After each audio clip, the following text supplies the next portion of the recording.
A'udzubillahi minasyaitonirrajim. Bismillahirrahmanirrahim. Assalamualaikum warahmatullahi wabarakatuh. InsyaAllah pada hari ini seperti yang dijanjikanlah, kita akan mengadakan perbincangan dengan rakan pembelajaran untuk pelan pembelajaran yang telah disiapkanlah. Okey, jadi sebelum kita mula, yang saya hormati rakan pembelajaran saya, Ustazah Siti Fatimah, yang merupakan guru yang berpengalaman, guru pendidikan Islam yang berpengalaman di Sekolah Kebangsaan Taman Nilai. Jadi tanpa melengahkan masa, saya akan memaparkan pelan pembelajaran yang telah disiapkan. Saya memilih untuk membuat interdisiplin bidang iaitu bidang akidah dan bidang sirah. Tahun 4, standard kandungan daripada bidang akidah adalah 3.2, meyakini konsep beriman kepada Rasul dan meneladani kepribadian Nabi Muhammad SAW berdakwah secara beradab dan istiqamah. Dan manakala standard kandungan atau SK untuk bidang sirah adalah daripada 5.3, iaitu merumus iktibar dan meneladani kepribadian Nabi Muhammad SAW secara beradab dan istiqamah. Manakala untuk SP iaitu standard pembelajaran akidah, SP akidah 3.2.1 menyatakan pengertian Nabi dan Rasul. 3.2.2 menerangkan hukum beriman dengan Rasul berdasarkan dalil nakli serta terjemahannya. 3.2.3 menyenaraikan 25 nama Rasul. 3.2.4 menjelaskan peranan Rasul dan cara Nabi Muhammad SAW berdakwah.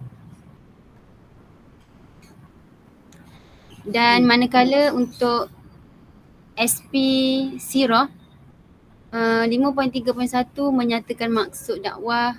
5.3.2 menjelaskan cara Nabi Muhammad SAW berdakwah. Jadi saya cuba untuk menggabung jalinkan dua SK bidang ini dengan dua SP bidang ini. Jadi untuk menjadikan pengajaran dan pembelajaran kompak dan padat dan berkesan, ringkas dan berkesan. Dan selepas membuat gabung jalin antara dua bidang ni, saya membuat satu objektif pembelajaran, iaitu pada akhir pengajaran dan pembelajaran, murid akan dapat yang pertama menyatakan pengertian Nabi dan Rasul serta hukum beriman dengan Rasul berdasarkan satu dalil nakli dengan tepat. Yang kedua, menjelaskan sekurang-kurangnya 4 daripada 6 peranan Rasul dengan betul. Dan yang ketiga, menjelaskan satu cara Nabi Muhammad SAW berdakwah dengan betul. Manakala kriteria kejayaan yang saya letakkan adalah murid akan berjaya sekiranya murid dapat yang satu. Kriteria kejayaan saya ni saya ada kaitan dengan, memang ada kaitan dengan objektif. Jadi yang pertama, menyatakan pengertian Nabi dan Rasul serta hukum beriman dengan Rasul berdasarkan satu dalil nakli secara kumpulan menggunakan aplikasi Google Docs. Yang kedua, membentangkan peranan Rasul secara galeri walk dalam talian. Dan yang ketiga, murid akan berjaya sekiranya mereka dapat menghasilkan satu cerita dakwah Nabi Muhammad SAW. Dan saya memilih big idea iaitu satu idea yang wow, iaitu Rasulullah ikon ummah. Dan seterusnya, essential question yang saya letakkan, yang saya gariskan adalah yang pertama, bagaimanakah kepribadian Nabi? Persoalan kepada murid. Yang kedua, mengapakah kita perlu meneladani kepribadian Nabi? Okey, dua essential question ni saya akan soalkan kepada murid-murid supaya mereka mendapat gambaran apa yang mereka akan dapat pada hari pengajaran dan pembelajaran tersebut. Okey. Setakat ni Ustazah Siti Fatimah jelas tak dengan yang lakaran ataupun perancangan yang saya gariskan? Kalau ada soalan, Ni belum ada soalan. Okey, boleh teruskan lagi dengan penerangan yang seterusnya. okey. Seterusnya adalah bukti pentaksiran. Jadi apabila ada PDP mesti ada pentaksiran dan objektif pentaksiran yang saya letakkan adalah menghasilkan murid-murid menghasilkan satu cerita yang merumus iktibar dan meneladani kepribadian Nabi Muhammad SAW secara beradab dan istiqamah. Dan pengetahuan yang murid-murid dapat adalah kefahaman mengenai Nabi dan Rasul, manakala kemahiran yang murid-murid dapat dalam melalui pentaksiran ni adalah murid menghasilkan satu cerita dakwah Nabi Muhammad SAW.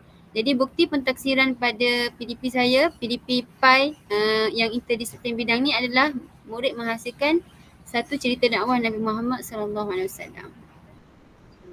Manakala untuk penjajaran konstruk iaitu elemen-elemen yang diterapkan dalam langkah-langkah pengajaran dan pembelajaran adalah seperti yang berikut. Yang pertama, set induksi. Semasa set induksi, yang pertama murid menyertai Mentimeter dan berkongsi pengetahuan sedia ada tentang pengertian Nabi Muhammad SAW. Okey. Jadi untuk set induksi saya akan membuka aplikasi Mentimeter dan saya akan bertanyakan soalan secara gambar kasar. Apa pengetahuan sedia ada murid tentang pengertian Nabi, tapi melalui medium Mentimeter. Jadi murid-murid akan memberi komentar di sanalah. Dan elemen SLM ABC ni adalah saya meletakkan cara belajar. Dan manakala untuk elemen learning design model, saya meletakkan pemanfaatan digital. Saya memanfaatkan media Mentimeter untuk pengajaran yang berkesan kepada murid. Dan seterusnya elemen 6C adalah pemikiran kritis. Jadi murid-murid akan memerah buah fikiran masing-masing untuk memberikan jawapan kepada pengetahuan yang saya minta tadi. Okey, dan 3R adalah relevance, untuk 3E pula adalah extension, dan pemanfaatan digital adalah YouTube, Mentimeter dan Padlet. YouTube ni adalah saya akan memaparkan video tentang kisah Nabi daripada yang saya ambil daripada YouTube. Maksudnya saya memaparkan video dari YouTube. Lepas itu mula-mula saya akan buka Mentimeter. Saya akan bertanyakan pengetahuan sedia ada. Selepas itu baru saya akan buka video daripada YouTube sebagai penambahan terhadap pengetahuan sedia ada murid. Dan yang ketiga, Padlet. Jadi murid-murid boleh memberikan refleksi juga di Padlet berdasarkan pengetahuan yang sedia ada dan ditambah dengan video yang mereka tonton di YouTube. Okey, saya tak baca habis tadi. Okey, untuk set induksi, selepas murid memberi pengetahuan sedia ada di Mentimeter, murid akan menganalisis pengetahuan sedia ada yang dikongsikan dan mengenal pasti isti penting. Murid akan cuba meneka ataupun mengagak apakah pembelajaran yang Ustazah akan ajar pada hari tersebut. Dan yang ketiga, semasa set induksi, murid akan melakukan refleksi secara catatan isi penting di Padlet. Jadi poin-poin penting yang murid dapat melalui perkongsian kawan-kawan di Mentimeter tadi, murid tersebut akan ambil poin tersebut dan membuat catatan refleksi di Padlet. Seterusnya, semua murid boleh melihat dan menilai catatan satu sama lain untuk sama-sama menjana idea yang menjurus kepada tajuk.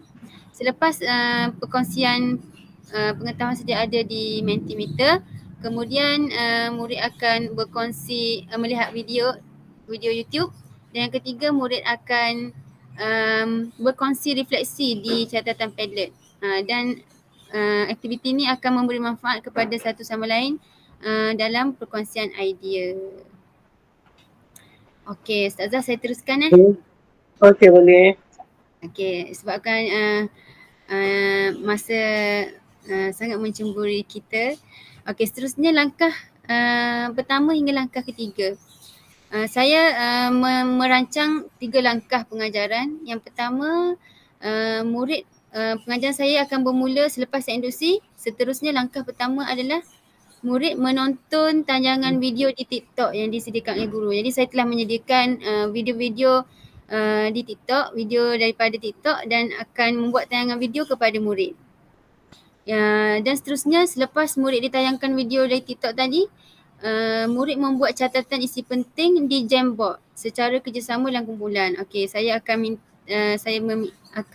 mintalah murid fokus kepada isi penting dalam video supaya mereka dapat mencatat isi penting di Jamboard secara mengikut kumpulan. Dan dalam langkah yang pertama juga murid akan menjelaskan rumusan dan pemahaman mereka berkenaan topik kecil yang dipelajari. Jadi selepas daripada mencatat isi penting, saya akan meminta murid menjelaskan kefahaman mereka berkenaan topik yang akan dipelajari. Dan dalam langkah pertama juga, murid menyiapkan slide pembentangan kumpulan masing-masing di Google Docs. Jadi pengajaran interaktif pada kali ini akan mengajak murid membuat slide secara kumpulan di Google Docs. Seterusnya murid saling membantu menyediakan isi penting yang dikehendaki. Okey, di Google Docs saya telah menyiapkan rangka langkah-langkah yang perlu murid buat, kerja yang perlu murid buat di Google Slide. Murid perlu menyiapkan isi penting sahaja berdasarkan catatan di Jamboard tadi. Okey. Dan isi penting yang murid perlu siapkan di Google Slide adalah berkaitan dengan tajuk, iaitu pengertian Nabi dan Rasul serta hukum beriman dengan Rasul berdasarkan satu dalil nakli. Okey, kita akan masuk ke langkah yang kedua. Langkah yang kedua, murid akan mula melakukan penerokaan diri berkenaan peranan Rasul. Jadi murid akan lebih seronoklah pada langkah kedua. Murid akan lebih berinteraksi antara satu sama lain. Dan seterusnya murid akan membaca arahan guru di Google Slide. Saya telah meletakkan arahan apa yang murid patut buat di Google Slide. Jadi murid akan baca arahan di sana. Kemudian murid akan mengambil input dan dijadikan panduan untuk menyediakan slide kumpulan masing-masing dalam Google Slide. Jadi murid akan bekerjasamalah untuk menyiapkan slide masing-masing. Seterusnya, murid akan melengkapkan slide kumpulan masing-masing dalam tempoh yang saya tetapkan. Saya tetapkan selama 30 minit atau 30 ke 45 minit untuk kumpulan menyiapkan Google masing-masing. Google Slide masing-masing. Okey, yang terakhir untuk langkah 2, murid akan melawat slide kumpulan yang lain dan meninggalkan maklum balas dan komen yang membina di ruangan komen.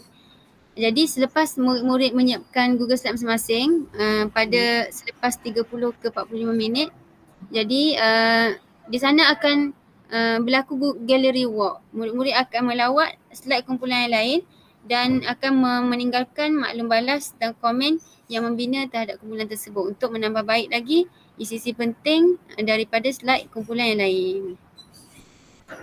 Okey, dan seterusnya langkah ketiga, murid meneroka variasi contoh yang disediakan guru di Canva untuk menghasilkan satu cerita dakwah Nabi Muhammad SAW. Okey, baik. Kita balik kepada pelan pembelajaran tadi.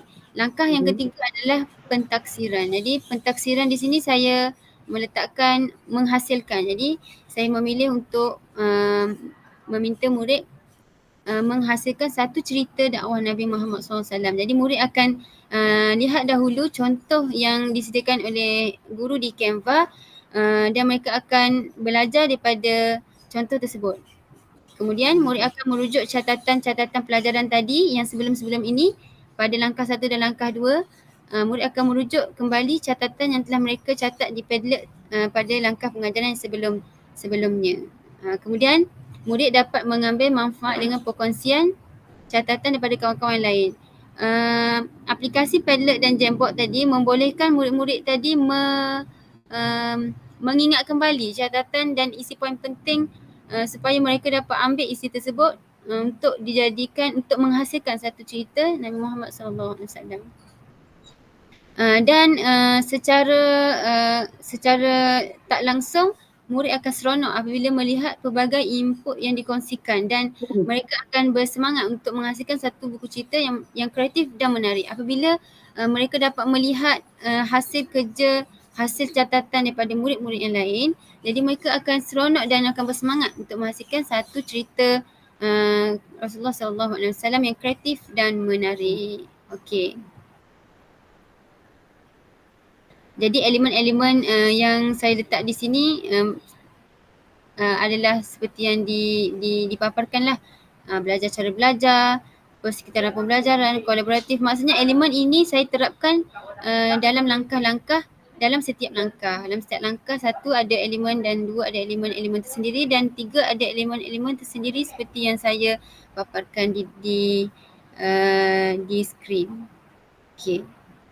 Dan yang terakhir iaitu penutup, murid akan menonton interaktif slides rumusan. Jadi guru menyediakan interaktif slide yang mana slide tersebut satu slide interaktif lah yang mana boleh mengakses kepada paparan-paparan yang lain. Jadi slide yang interaktif lah. Yang seterusnya semasa penutup, murid mengingati dan menyusun semula input yang telah diperoleh. Okey, penutup semasa peringkat penutup, murid akan mula mengingat kembali dan menyusun kembali input yang mereka telah peroleh semasa PDP. Seterusnya, murid melanjutkan proses penyediaan buku cerita masing-masing menggunakan aplikasi yang menarik mengikut kreativiti masing-masing. Jadi, semasa penutup, murid-murid dibebas menggunakan aplikasi masing-masing. Cuma contoh yang mereka lihat tadi adalah daripada Canva. Jadi murid-murid bebas dan terpulang kepada murid-murid hendak menggunakan aplikasi yang menarik dan kreatif mengikut kreativiti masing-masing. Okey, baiklah, itu sahaja.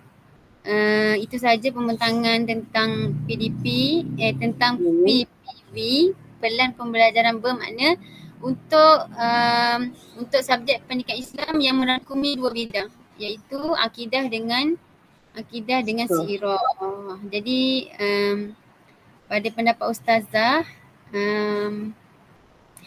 sebelum tu Ustazah jelas tak saya pelan pembelajaran saya ni jelas ke tak jelas? Jelas bagi saya lah. Okey, jadi saya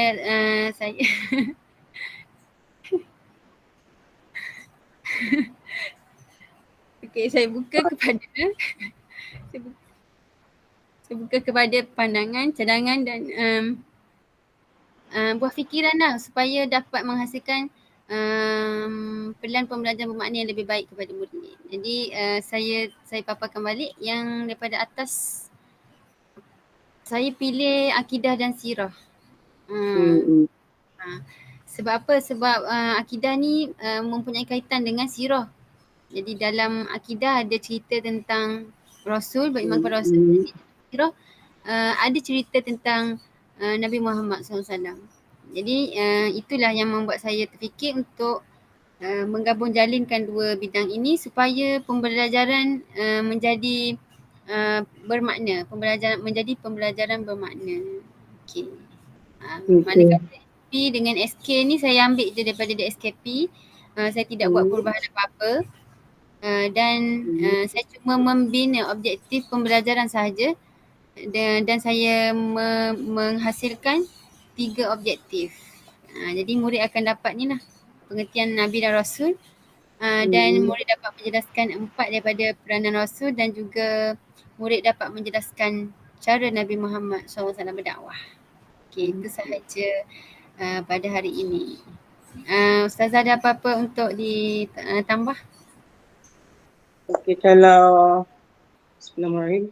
Kalau melihat kepada perancangan, nampaknya baiklah, dan melihat kepada aktiviti yang dicadangkan, nampak aktiviti yang menarik minat murid untuk ikut serta, dan agak sesuai dengan keadaan PDPR sekarang ni, PDP sekarang ni, yang mana murid menggunakan media lah untuk ikut serta. Kemudian penglibatan semua murid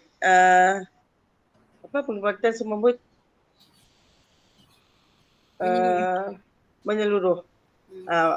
Dalam keadaan demikian, semua murid terlibat, mereka akan minat untuk belajar dan senang memberi tumpuan dan kemungkinan objektif akan tercapai, insyaAllah. Kemudian dalam keadaan demikian juga, kawalan disiplin senang untuk dikawal. Okay, teruskan, semoga murid semakin minat untuk mempelajari pendidikan Islam, dan apa lagi ya?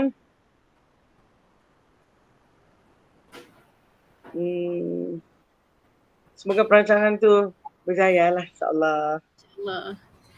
Okey. Jadi ada tambahan lagi Ustazah? Ustazah lah.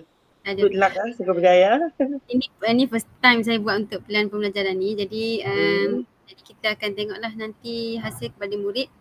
Sebab ni bagi saya murid pun perlu meneroka teknologi terkini untuk sama-sama mencapai pembelajaran bermakna. Okey, jadi untuk setakat hari ini sahaja saya mengucapkan ribuan terima kasih kepada Ustazah atas kerana sudi meluangkan masa untuk membincangkan pelan pembelajaran yang telah dibina. Jadi terima kasih Ustazah, semoga berjaya juga Ustazah dan doakan saya selalu, insyaAllah. Setakat itu saja kita akhiri pertemuan di Google Meet ini dengan tasbih kafarah dan suratul As. Subhanakallahumma wa bihamdika asyhadu an la ilaha illa anta astaghfiruka wa atubu ilaik. Bismillahirrahmanirrahim. Al-asri lil insani innal ladzina amanu wa amilus solihati wa Assalamualaikum warahmatullahi wabarakatuh.